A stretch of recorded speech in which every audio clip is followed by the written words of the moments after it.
protest tradition in the state of Tennessee, Alana McLaughlin. And of course, Alana, let me welcome you to the show this morning. Thank you. I don't think that we have to tell our audience anything about you, because this is your second time being with us, and the last time you gave us such an excellent show that the fans that you claim that you got out there actually wanted us to bring you back. And of course, we're delighted to have you. What we'd like to do today, Alana, is to have you to talk about what we consider to be the early protest tradition in Tennessee. And we say that primarily because quite recently there was quite a bit of protest at the state legislature, and we want you to say something about an earlier period and talk about some of the individuals who were involved in protest earlier in the state of Tennessee. Well, I recently saw in the newspaper that that some people were trying to change the law that some slumlords have to go to the governor, but to get a house and to make one. But they're trying to change the law to say that they can make a house and do whatever they want to without that. And personally, I think that's wrong, because they can do bad stuff in the house if they make it. And personally, I don't want that for our Tennessee and Nashville and Lebanon and Antioch. And so you would approve of the folks gathering in the state of Tennessee. And I say that because some people have said that, well, this is not Wisconsin, and therefore we don't protest in Tennessee. But tell us about some of the earlier protests that people did in Tennessee, leading to separation and segregation. Well, I recently, another thing I saw in the newspaper was that that they were debating on if the laws would let college students carry guns on campus. And I don't really think they should do that. You don't like that law? No, I do not. Why would you oppose that?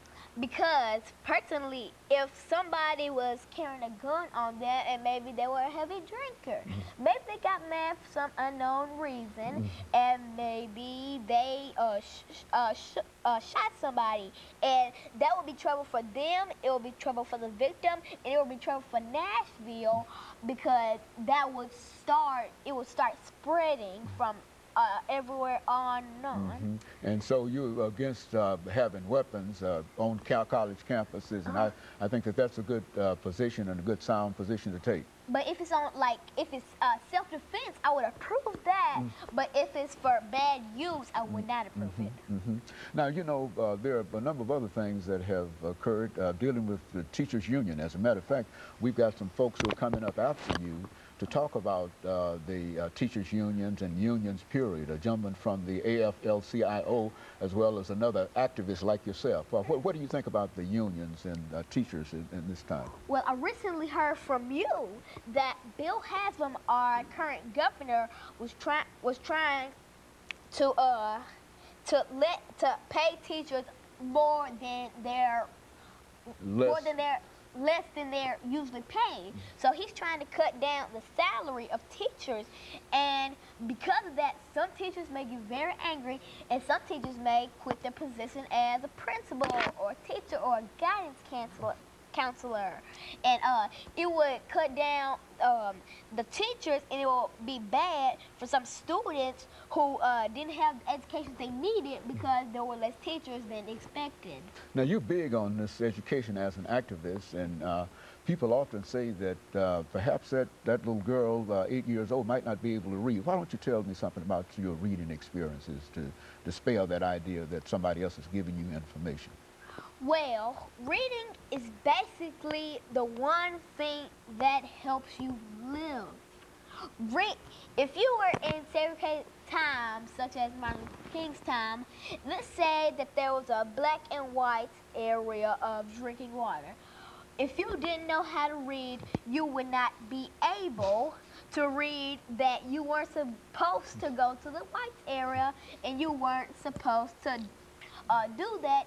And God knows what the police would do to you. And of course, Lana, I think, and let me tell you how much we appreciate your input in reference to this. And we've got a couple of gentlemen that will come on, and this is about the end of this segment, but we've got a couple of gentlemen who will come on and who will give us essentially the same kind of information, but it will be within a different context. And they will talk about the AFL-CIO as well as the African American Cultural Alliance. But we think that the contribution that you've made by simply telling us what has gone on in reference to protest, you simply mean that protest is still alive and well in Tennessee, and we hope that many of the others will follow your example. Of course, let me encourage our audience to tune in again next week for another part of this program. Thank you.